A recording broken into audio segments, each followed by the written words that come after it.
In Ecuador, President Guillermo Lasso announced that he will increase the use of force and will decrease by 10 cents the gallon of gasoline and diesel in the framework of the national strike. Hundreds of protesters marched in Germany near where leaders of the G7 is meeting, demanding action on climate change. Human rights organizations, as well as different governments and leaders of the Maghreb, have asserted that the Moroccan government plans to bury migrants killed at the Melilla fence in mass graves without identifying or determining the causes of death.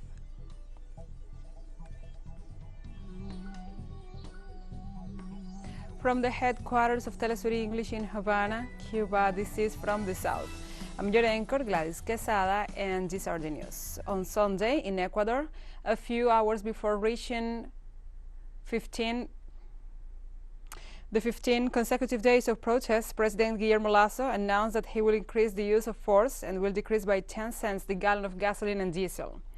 On the verge of midnight, while the legislature also was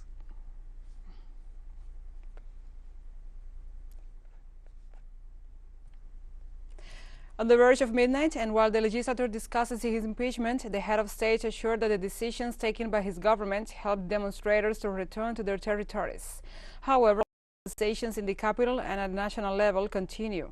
The Ecuadorian president also referred to the leaders of the strike, whom disqualified, adding that he will not insist in dialoguing with those who do not want to do so.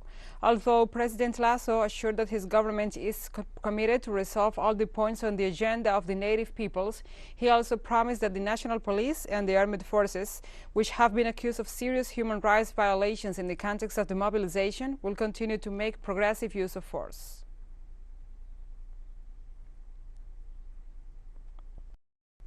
For those who continue with the violence and causing trouble, our national police and armed forces will continue to act through the progressive use of force to restore order and to return to the citizens the tranquility they require to live in peace and to work and prosper. During his speech, the Ecuadorian head of state warned those who mobilize against his government's policies that he will bring them to justice. During the last few days, our country witnessed multiple acts of vandalism and sabotage.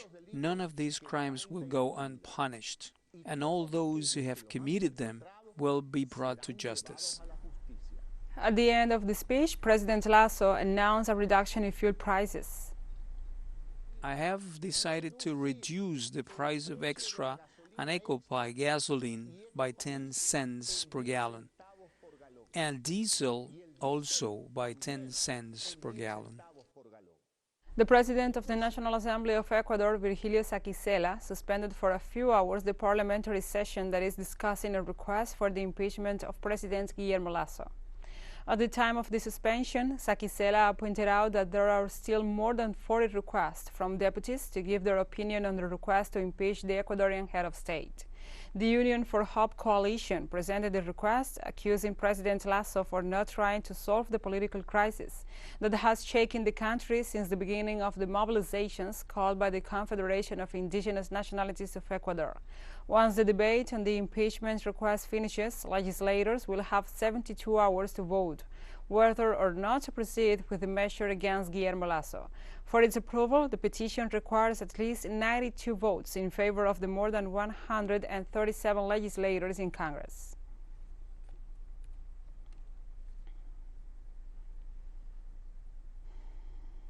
The leaders of the indigenous movement of Ecuador also addressed the country and human rights organizations to request the creation of humanitarian and supply logistical corridors throughout the country. After ratifying that the national strike and the protest mobilizations against the government of Guillermo Lasso will continue, they appealed to solidarity to ask for the speeding up of these corridors that can guarantee the passage of medical supplies and ambulances, as well as other essential items.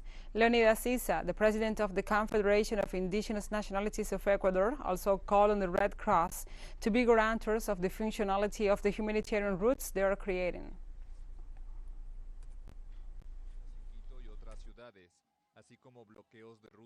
This struggle continues for our dignity and for the results, but also in this way, as fellow countrymen, we ask in the most solidary way that the humanitarian logistic corridors be guaranteed, as well as the Red Cross as a humanitarian organization to facilitate a logistic corridor to guarantee the passage of medical supplies, ambulances, gas for domestic use, everything that means an emergency.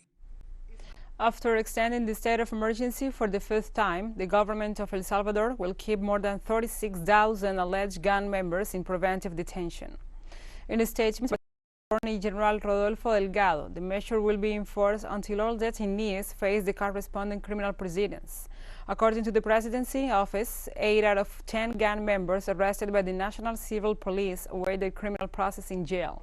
Those in Salvadoran civil rights advocates and international human rights organizations stated before the Inter-American Commission on Human Rights that they have received thousands of complaints of arbitrary detentions.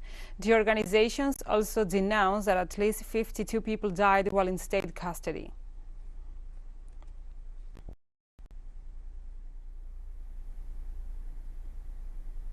In Costa Rica, hundreds of people gathered at the Legislative Assembly in downtown San Jose to celebrate LGBTQI+ Pride Day, claiming their rights.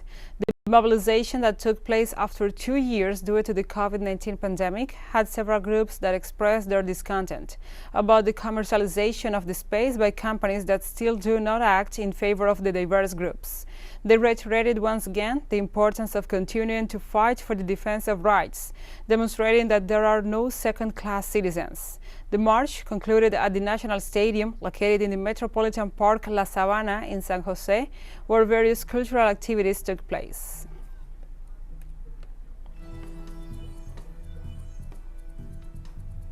We'll take a short break now. Join us.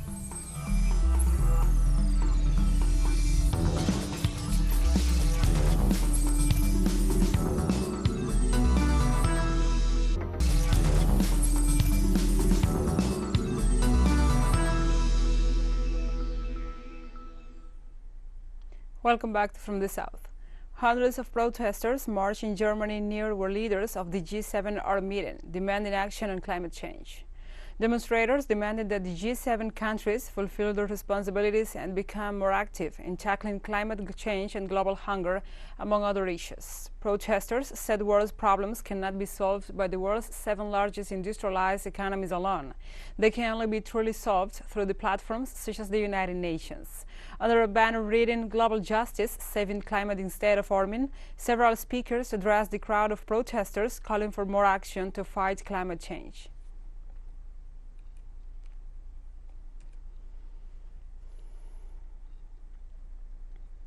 Seven most powerful Western nations, but the decisions they make are of concern for the whole population of all countries in the world. And the countries that suffer most from the politics of the G7 are not sitting on the same table. In Spain, a citizens' demonstration demanded the resolution of NATO 3 days before the NATO summit in Madrid. Demonstrators were called by the Popular Assembly Against War, the state platform for peace, and the NATO to No Assembly. Protesters took to the streets of the Spanish capital this Sunday, condemning the warmongering policies of the Atlantic Alliance, asking for an alternative to this military bloc.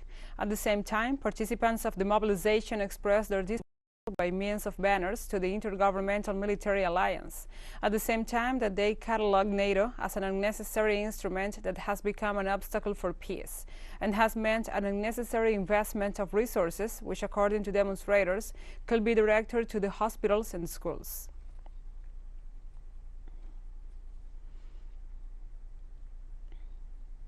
Prosecutors in the Paris attacks trial demanded a life sentence without parole for the main suspect in the November 2015 strike that killed more than 100 people in France's worst terror assault.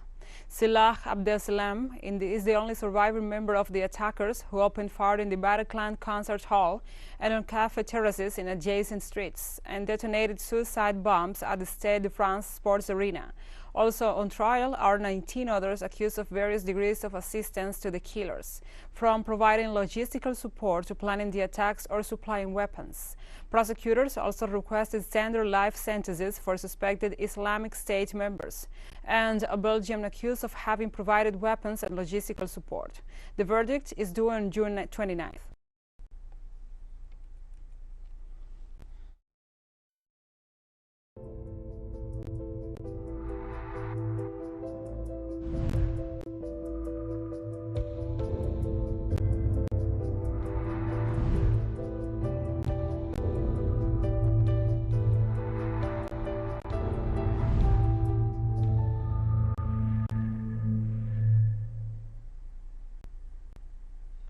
Now we move on to other topics. The Peruvian Ministry of Health confirmed that the country entered on Sunday into the fourth wave of COVID-19 and also reported the first case of monkeypox.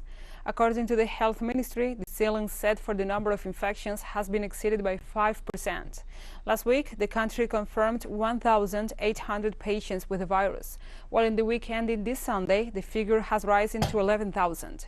In view of these records, the Ministry of Health has recommended citizens to go to vaccination centers as the only way to prevent the disease. The head of the National Health Institute, Victor Suarez Moreno, explained that unlike the third wave, when the increase in cases occurred very rapidly, in this fourth wave, what is worrying is the constant increase in infections.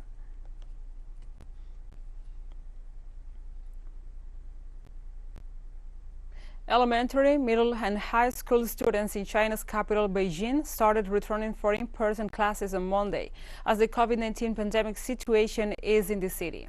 However, local authorities stated that the students in closed-off management areas, restrictive control areas, and those self-quarantining at home will continue online classes at home. Following the resumption of the schools, the Beijing Municipal Education Commission also issued new requirements for epidemic prevention on campus. The new requirements include checking the health monitoring records of teachers, students, and staff members within 14 days, arranging students to dine at evenly spaced times and avoid peak hours, while setting up isolation barriers at dining tables, as well as pay attention to self-protection on the way to and from school.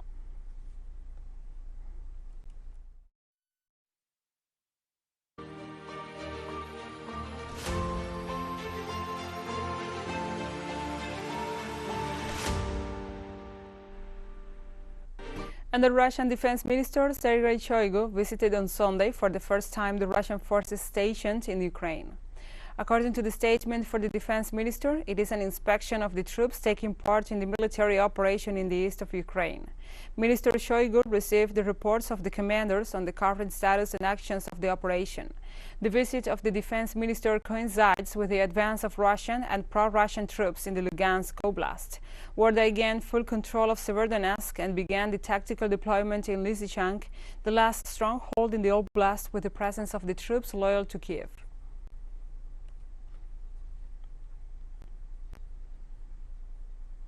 In Ukraine, authorities of the self-proclaimed People's Republic of Lugansk reported the occupation of the Azov chemical plant in the city of Severodonetsk.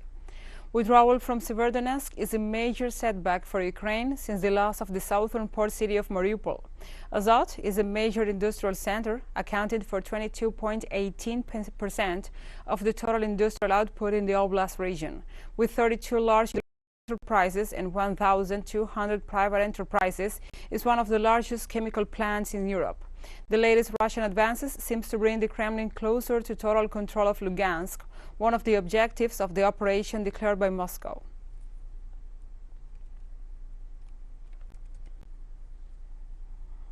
In Russia, the Ministry of Defense reported the neutralization of about 80 Polish mercenaries and the enemy weapons systems operating in the Donbass.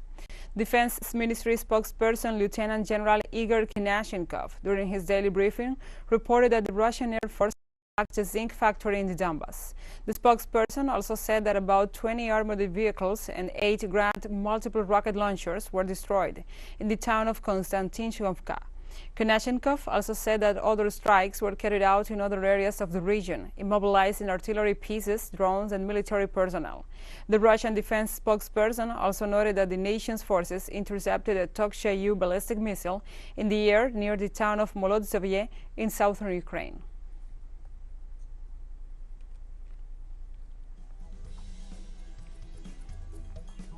And we have more news coming up after a final short break, so stay with us.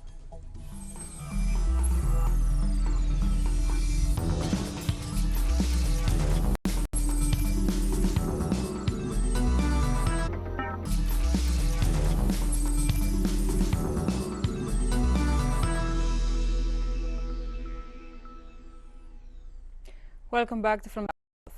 Human rights organizations, as well as different governments and leaders of the Maghreb, have asserted that the Moroccan government plans to bury migrants killed at the Melilla fence in mass graves without identifying or determining the causes of death. At the city's Alem cemetery, on the outskirts of the Moroccan city of Nador, less than 15 kilometers from the place of the events, workers prepare mass graves. Spanish and Moroccan activists claim that they plan to bury there at least 23 bodies of the African migrants massacred by the Moroccan security forces last Friday. In addition to referring that the real number of deaths could exceed 40, they fear that they will be buried without a judicial investigation. At present, 18 migrants and one member of the Moroccan security forces are still in a local hospital. They are essential to the investigation and to the identification of the victims.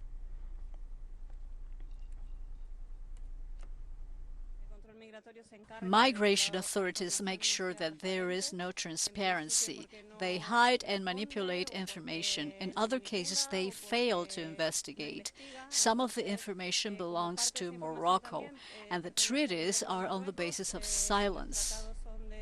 The African Union condemned the violent and degrading treatment exercised by the Moroccan forces against thousands of migrants at the border fence of Melilla and called for an immediate and transparent investigation.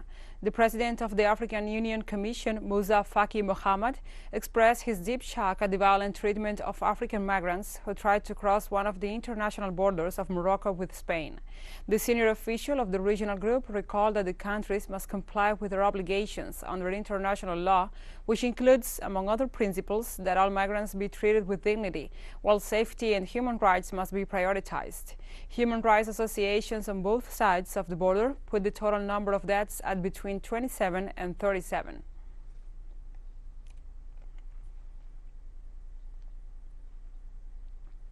A child died and a number of others were injured after a three-story building collapsed in Tripoli, Lebanon.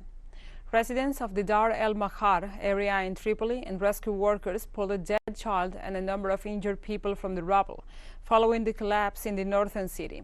Residents stated that the building collapsed due to the state's negligence to assistance. Members of the Red Cross, civil defense, and security forces rushed to the scene to help with recovery works.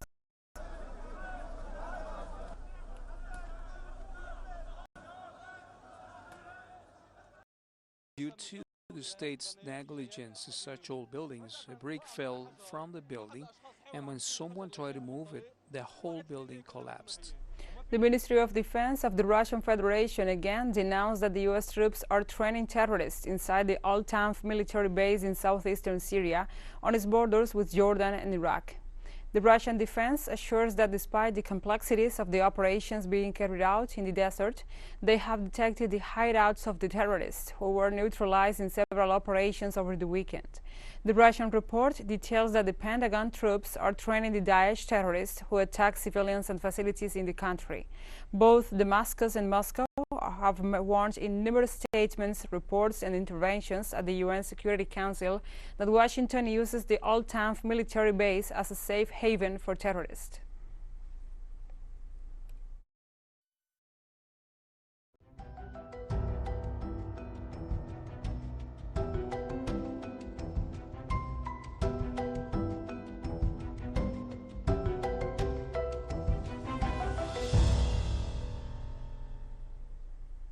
Welcome back. The San Cristobal volcano, the highest and most active peak in Nicaragua, spewed gas and ashes up to more than 1,000 meters high that spread over 3 neighboring communities.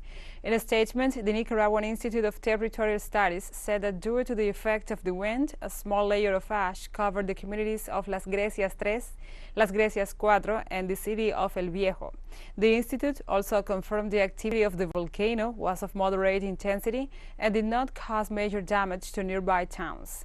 The San Cristobal volcano, with more than 1,000 meters high, is located in the department of Chinandega and is part of the volcanic chain of the Nicaraguan Pacific region.